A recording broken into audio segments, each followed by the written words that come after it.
किसी शहर के रेलवे स्टेशन पर एक भिखारी रहता था। वो वहां आने जाने वाली रेलगाड़ियों में बैठे यात्रियों से भीख मांगकर अपना पेट भरता था। एक दिन जब वह भीख मांग रहा था तो सूट बूट पहने एक लंबा सा व्यक्ति उसे दिखा। उसने सोचा कि यह व्यक्ति बहुत अमीर लगता है, इससे भीख मांगने पर यह मुझे जरूर अच्छे पैसे देगा।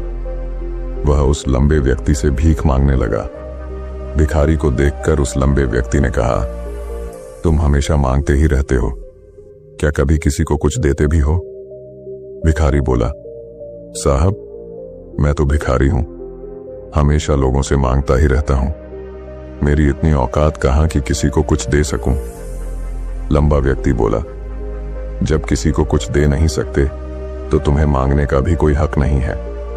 मैं एक व्यापारी हूं और लेन देन में ही विश्वास करता हूं। अगर तुम्हारे पास मुझे कुछ देने को हो तभी मैं तुम्हें बदले में कुछ दे सकता हूं। इतना कहने के बाद वह लंबा आदमी ट्रेन में बैठकर चला गया। इधर भिखारी उसकी कही गई बात के बारे में सोचने लगा। उस लंबे व्यक्ति के द्वारा कही गई बात उस भिखारी के दिल में उतर गई। वह सोचने लगा कि शायद मुझे भीख में अधिक पैसा इसीलिए नहीं मिलता क्योंकि मैं उसके बदले में किसी को कुछ दे नहीं पाता हूं। लेकिन मैं तो भिखारी हूं, किसी को कुछ देने लायक भी नहीं हूं। लेकिन कब तक मैं लोगों को बिना कुछ दिए केवल मांगता ही रहूंगा। बहुत सोचने के बाद उस भिखारी ने निर्णय किया कि जो भी व्यक्ति उसे भीख देगा उसके बदले में वह भी उस व्यक्ति को कुछ जरूर देगा। लेकिन अब उसके दिमाग में यह प्रश्न चल रहा था कि वह खुद भिखारी है तो भीख के बदले में वह दूसरों को क्या दे सकता है। इस बात को सोचते हुए 2 दिन हो गए, लेकिन उसे अपने प्रश्न का कोई उत्तर नहीं मिला था। तीसरे दिन जब वह स्टेशन के पास बैठा हुआ था तभी उसकी नजर कुछ फूलों पर पड़ी जो स्टेशन के आसपास के पौधों पर खिल रहे थे। उसने सोचा, क्यों ना मैं लोगों को भीख के बदले कुछ फूल दे दिया करूं। उसको अपना यह विचार अच्छा लगा और उसने वहां से कुछ फूल तोड़ लिए। अब वह ट्रेन में भीख मांगने पहुंचा। अब जब भी कोई उसे भीख देता तो उसके बदले में वह भीख देने वाले को कुछ फूल दे देता। उन फूलों को लोग खुश होकर अपने पास रख लेते थे। अब भिखारी रोज फूल तोड़ता और भीख के बदले में उन फूलों को लोगों में बांट देता था। कुछ ही दिनों में उसने महसूस किया कि अब उसे बहुत अधिक लोग भीख देने लगे हैं। वह स्टेशन के पास के सभी फूलों को तोड़ लाता था। जब तक उसके पास फूल रहते थे तब तक उसे बहुत से लोग भीख देते थे, लेकिन जब फूल बांटते बांटते खत्म हो जाते तो उसे भीख भी नहीं मिलती थी। अब रोज ऐसा ही चलता रहा।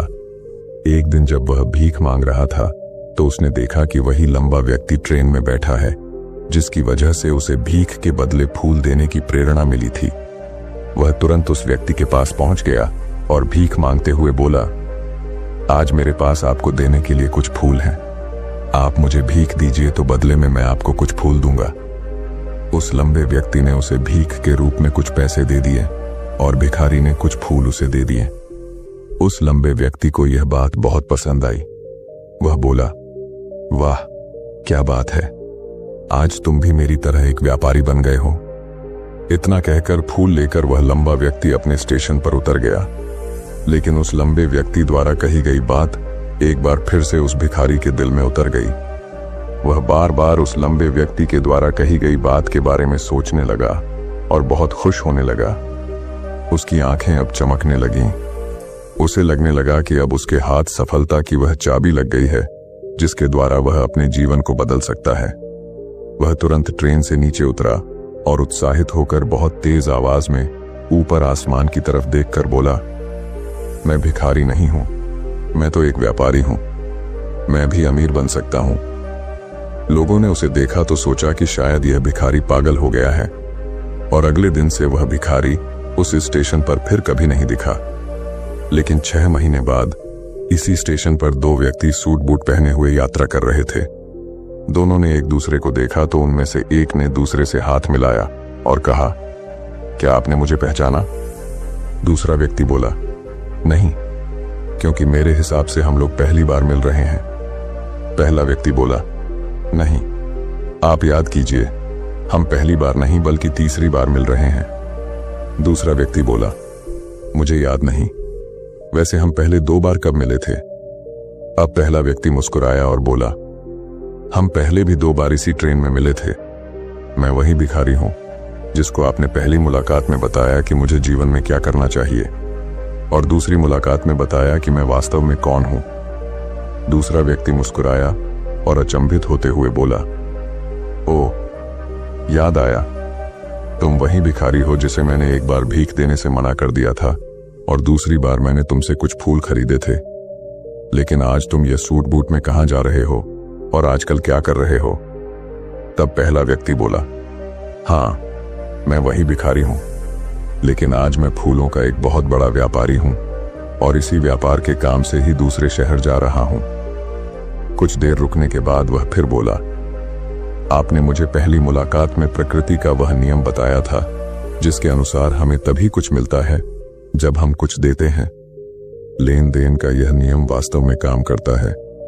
मैंने यह बहुत अच्छी तरह महसूस किया है, लेकिन मैं खुद को हमेशा भिखारी ही समझता रहा। इससे ऊपर उठकर मैंने कभी सोचा ही नहीं। और जब आपसे मेरी दूसरी मुलाकात हुई तब आपने मुझे बताया कि मैं एक व्यापारी बन चुका हूं। अब मैं समझ चुका था कि मैं वास्तव में एक भिखारी नहीं बल्कि व्यापारी बन चुका हूं। मैंने समझ लिया था कि लोग मुझे इतनी भीख क्यों दे रहे हैं, क्योंकि वह मुझे भीख नहीं दे रहे थे बल्कि उन फूलों का मूल्य चुका रहे थे। सभी लोग मेरे फूल खरीद रहे थे क्योंकि इससे सस्ते फूल उन्हें कहां मिलते। मैं लोगों की नजरों में एक छोटा व्यापारी था, लेकिन मैं अपनी नजरों में एक भिखारी ही था। आपके बताने पर मुझे समझ आ गया कि मैं एक छोटा व्यापारी हूं। मैंने ट्रेन में फूल बांटने से जो पैसे इकट्ठे किए थे उनसे बहुत से फूल खरीदे और फूलों का व्यापारी बन गया। यहाँ के लोगों को फूल बहुत पसंद है और उनकी इसी पसंद ने मुझे आज फूलों का एक बहुत बड़ा व्यापारी बना दिया। दोनों व्यापारी अब खुश थे और स्टेशन आने पर साथ उतरे और अपने अपने व्यापार की बात करते हुए आगे बढ़ गए। दोस्तों, इस कहानी से हमें बहुत कुछ सीखने को मिलता है। कहानी में लंबा व्यापारी गिव एंड टेक के नियम को बहुत अच्छी तरह जानता था। दुनिया के सभी बड़े व्यापारी इसी जीवन के नियम का उपयोग करके सफल हुए हैं। इस फॉर्मूले को उसने भिखारी को भी बताया।